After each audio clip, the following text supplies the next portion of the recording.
Have you ever worked so hard to become someone that when that chapter ended, you had absolutely no idea who you were without it? Maybe it was a job title you wore like a second skin.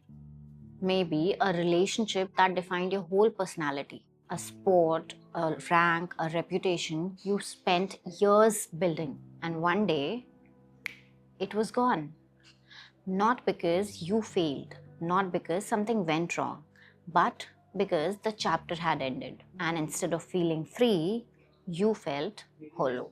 That feeling has a name, and today we are going to understand exactly what it does to your brain, and most importantly, how you find yourself again on the other side of it. Let's start at the root. Psychologists have a concept, role identity theory. The idea that we don't just have roles in life, we become them. Over time, the roles we play, father, professional, athlete, officer, provider, don't just describe what we do, they become who we are. And when you have spent years pouring yourself into a role, your waking hours, your sacrifices, your entire sense of purpose, that role stops being something you do and starts being something you are. Think about how a soldier introduces himself. He does not say, I work in the army. He says, I am an officer.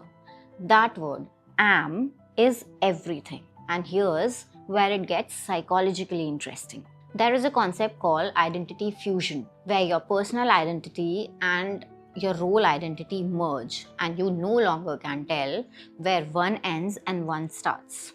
And when that role ends, it doesn't feel like losing a job.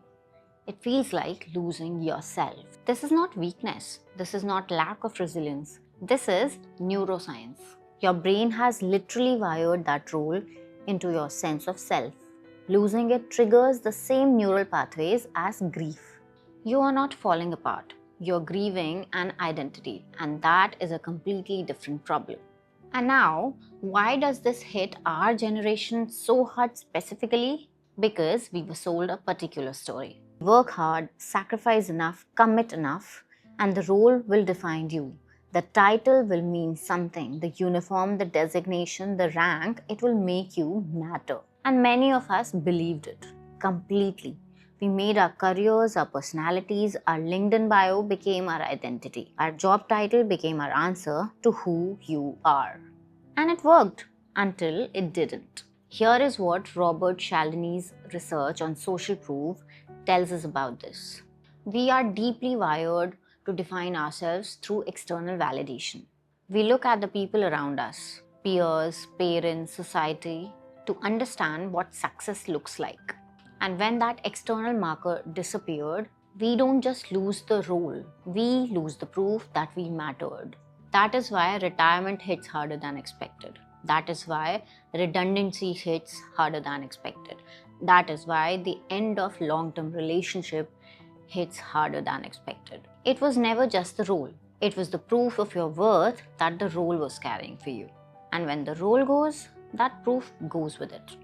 Here is what makes it really painful and really invisible.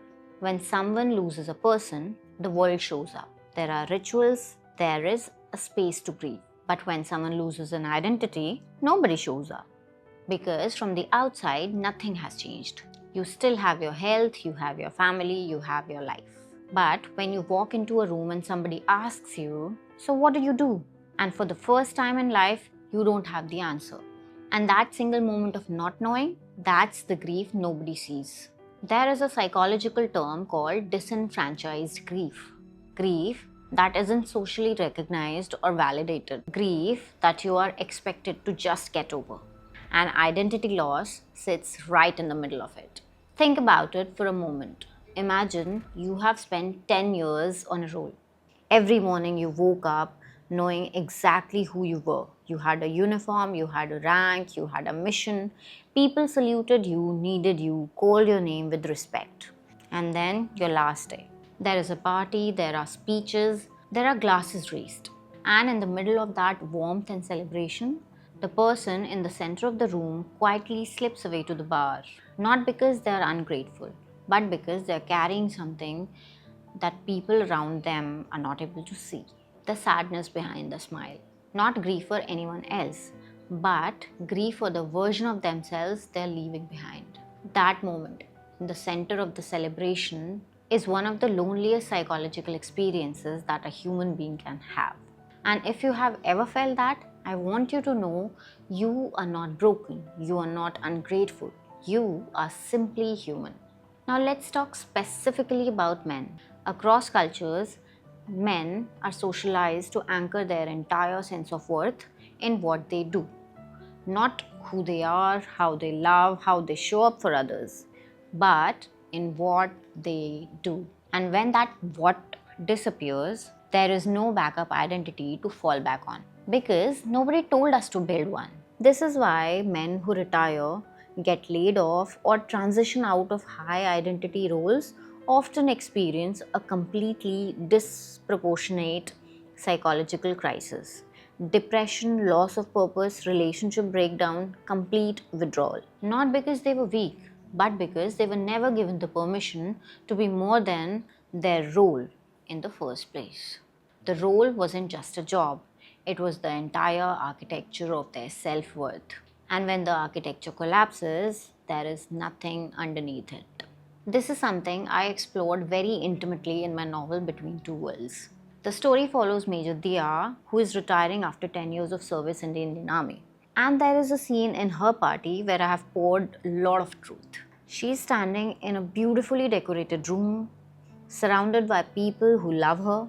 The speeches are warm, the glasses are raised, and in the middle of it all, she quietly slips away to the bar. Her best friend finds her there and says, "Do you think I don't see the sadness behind your smile?" And Dia replies, "It's just a bit too much to leave everything I've worked so hard for." That line, everything I have worked so hard for. She is not just talking about her job, she is talking about herself. The version of herself she built for herself over a decade. The young lieutenant who wore those first 2 stars with such fierce pride, who went to lay full of fire and energy. The stars had become emblems over time, and today she was hanging up the uniform. But here's what made me love about writing Dia so much. The feeling was still alive. The role was ending, but the person was just beginning. And that's the most important thing I want you to take from the video. The role ends, you don't. And if this resonates, I have something for you at the end of this video. Stay with me. So practically, how do you do this? How do you build your sense of self when the role that defined you is gone? Step 1. Name the grief. Don't perform fine. The first thing that you have to do is to first stop pretending that the transition is logistical. It is not. Name it. Give it weight. Because you cannot process something you refuse to acknowledge. Cialdini's research on liking tells us something powerful here. We pretend to follow the lead of people who feel familiar and honest. The most powerful thing you can do right now is honest with yourself. Not with LinkedIn, not with your family, with yourself. Step 2. Separate what you did from who you are. Make a list of not your roles and achievement, but of qualities those roles and achievements demanded of you. Leadership, strategic thinking, discipline, empathy, calm thinking. Those were your qualities. They never belonged to the role. The role just gave them a place to live in. Now it's your turn to find them a new home. Step 3. Use the Cialdini's principle of scarcity in reverse. We value things more when they feel rare and finite. So here is the reframe. This moment, right now, the version of you standing at the edge of a new chapter. It is the rarest, the most unrepeatable version of you. You have everything you earned and none of the ceiling that came with it.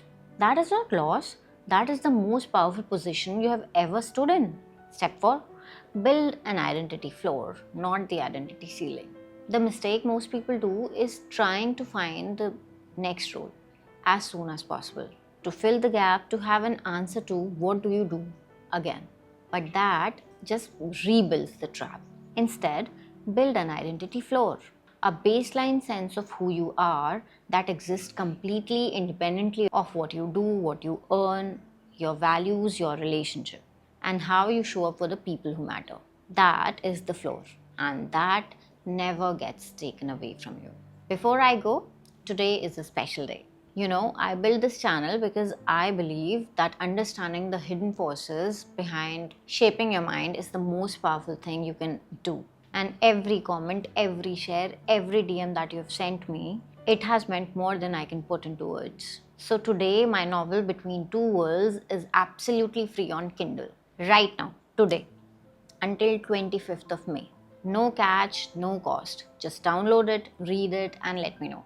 It's a sci-fi thriller, but it actually is a story about two people who have lost themselves in their roles and in their relationships, and in a reality that stopped making sense, and how they found their way back. Dia's story, the identity loss, the grief behind the smile, the question who you are when the uniform comes off, is woven through every page. The link is in the description. Go grab it right now till it's free. And if today's video hit close to home, hit a comment. Tell me what role you have outgrown and what identity you are still grieving. And you'll be surprised to know how many people in this community are feeling exactly the way that you are feeling. I'll see you in the next one. Till then, take care of your mind and take care of each other.